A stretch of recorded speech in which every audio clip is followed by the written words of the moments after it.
Boa noite a todos. Meu nome é João Paulo, sou engenheiro mecânico e o meu trabalho foi sobre a seleção de um sistema de selagem para bombas centrífugas do sistema de circulação de água de Quench em uma planta produtora de olefinas leves.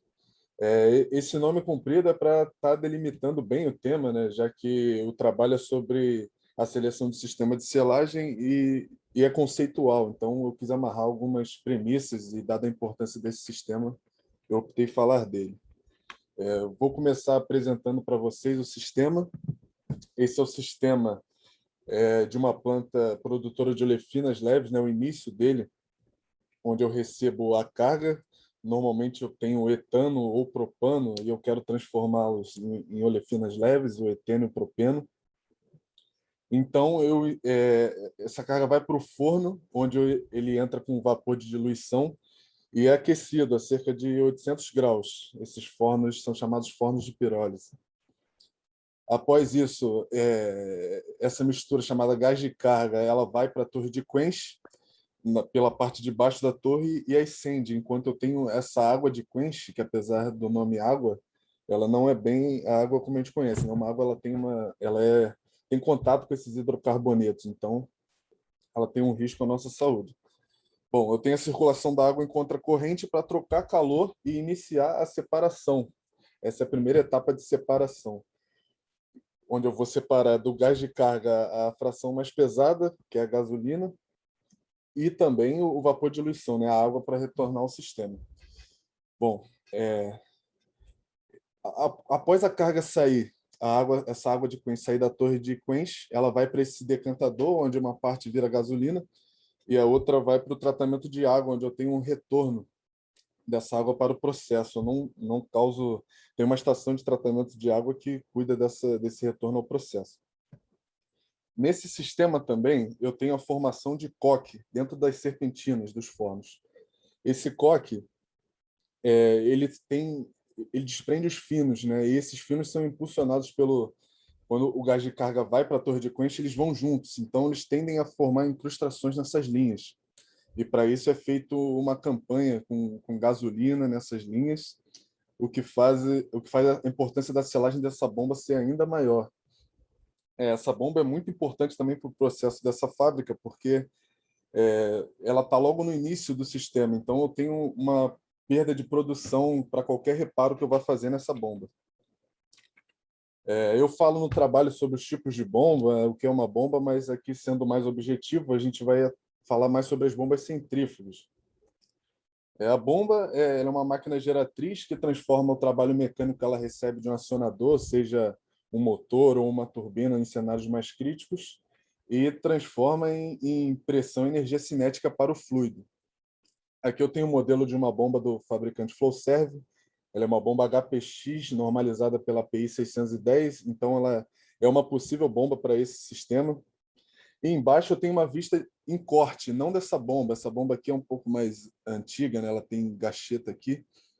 Mas para vocês entenderem que eu tenho uma seção hidráulica, onde entra o fluido e ele recebe a energia da bomba. Eu tenho a selagem, que evita essa fuga do fluido de processo para a área externa, visto que eu tenho um eixo, que ele é rotativo, e uma carcaça estacionária. Então, eu preciso ter algo que faça a contenção desse fluido.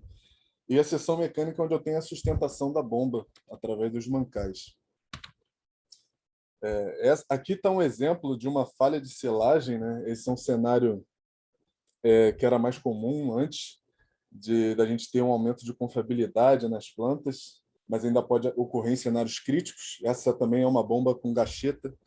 Gacheta são esses encordoamentos que eu tenho na foto de baixo, que são um sistema de vedação que a gente utiliza em selagens também.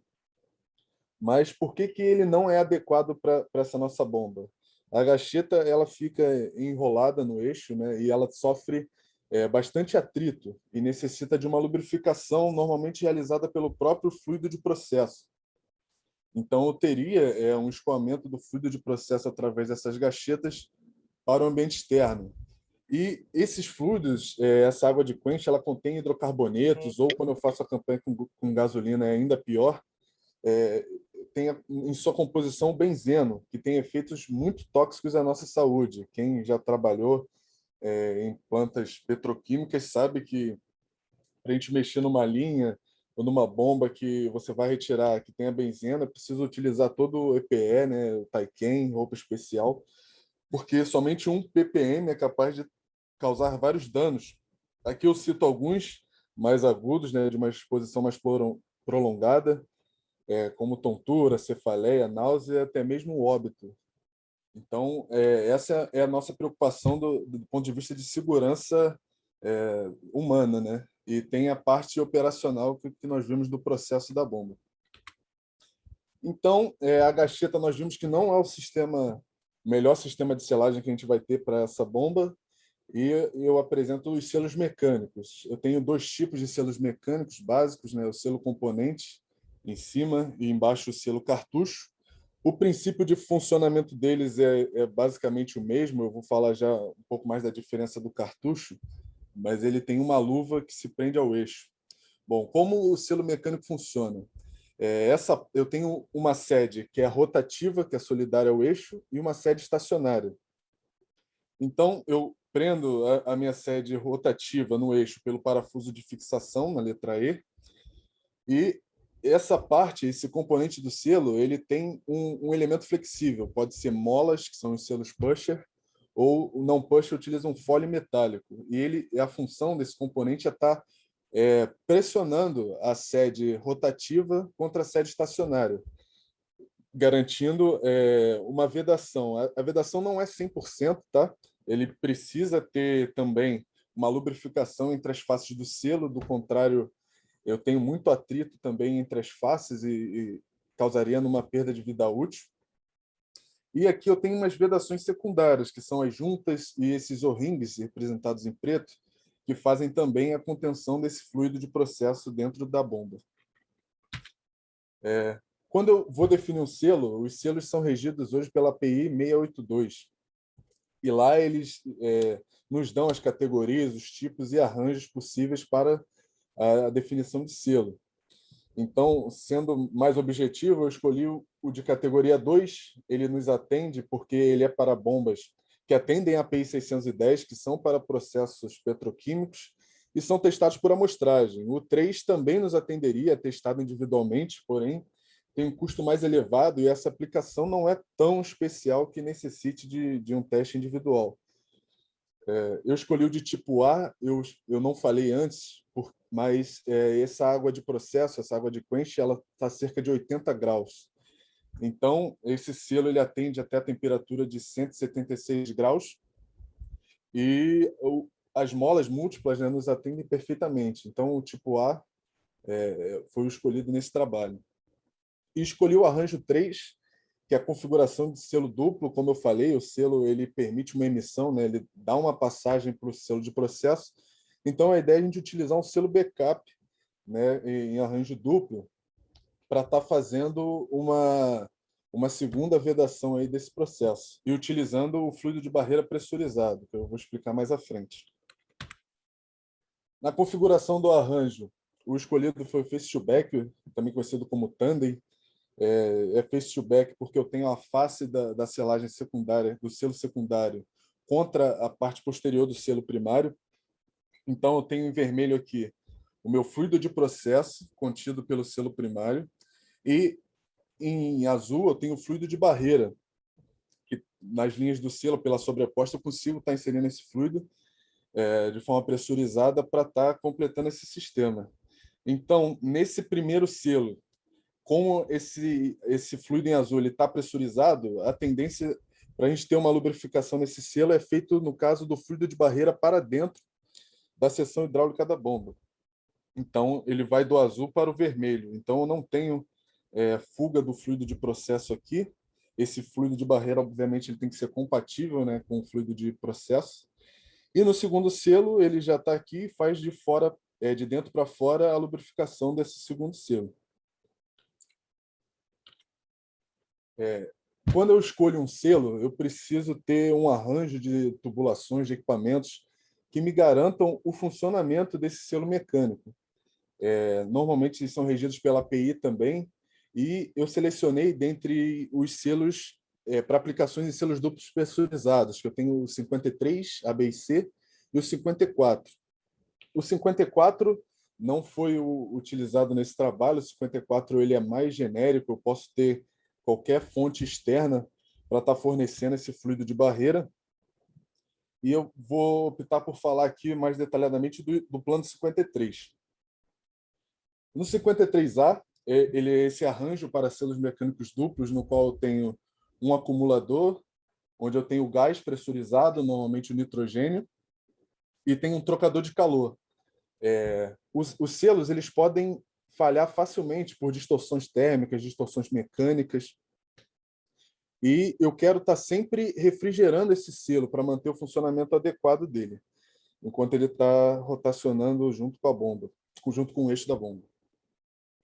Bom, no 53A eu tenho, porém, uma dificuldade, que o gás de pressurização ele está em contato direto com o fluido. Então, eu posso ter a absorção do gás nesse fluido. Ele pode ceder à pressão, a partir da pressão alta, ele pode não estar mais conferindo uma pressão superior ao sistema, porque ele é absorvido. Então, ele tem uma limitação de 10 bar. Eu adoto como premissa desse projeto 14 bar para poder estar atendendo esse sistema, que é um valor médio que é utilizado nessa parte do processo. Então, esse plano de selagem não nos atenderia. E para isso, isso é corrigido no 53B, onde eu tenho uma bexiga, um acumulador de bexiga, na qual o gás fica contido no interior dessa bexiga. E ela funciona como uma membrana, separando, né? Não tem contato gás fluido nesse caso. Essa membrana ela separa, você dá a pressão de gás que você precisa para o sistema e ela fica retida ali nessa bexiga. E o processo estando todo pressurizado, aqui essas linhas, eu tenho um trocador externo para poder estar fazendo o resfriamento do selo. E tem o API 53. O API 53 ele utiliza um acumulador de pistão. Ele também não é o adequado para a gente, porque esse acumulador, eu tenho muito, como eu falei, os finos de coque. Então, eu posso estar deteriorando de alguma forma as partes internas desse acumulador. Como ele funciona? Aqui é mais quando eu tenho uma variação de pressão. Ele possui um pistão cônico aí dentro, no qual o fluido de processo pressurizado está na parte inferior, que tem um diâmetro maior, e a parte de cima, com diâmetro menor, confere uma pressão ao fluido de barreira sempre maior do que a pressão que está o sistema. Porém, o 53B, que foi o escolhido nesse trabalho, não resolve todos os nossos problemas. Se eu tiver um fluido de processo retido nessa câmara de selagem, eu posso estar decantando o particulado sólido dos coques. Ou seja, eu posso estar impregnando, né, de incrustação a minha região do selo, eu posso estar passando com esses finos entre as faces do selo e desgastando por abrasão, como eu posso ter a deposição nos elementos flexíveis, nas molas que são responsáveis por comprimir as faces de selagem. Então, uma solução que a gente escolheu nesse trabalho foi utilizar em conjunto com o 53B o plano API 11, no qual eu tenho uma derivação da descarga da bomba e o fluido ele circula a partir de um orifício calibrado, fazendo uma limpeza nessa região aqui na câmara de selagem, impedindo que eu tenha ali um volume morto de fluido de processo que possa gerar um trabalho para o funcionamento do meu selo. E, concluindo o trabalho, eu falo sobre as recomendações que o selo deve atender. Ele deve ser duplo em série, tipo pusher, múltiplas molas, selagem secundária por O-ring, tipo cartucho, com fluido de barreira pressurizado, atendendo a normalização API. Bom, meu trabalho foi esse, agradeço a todos.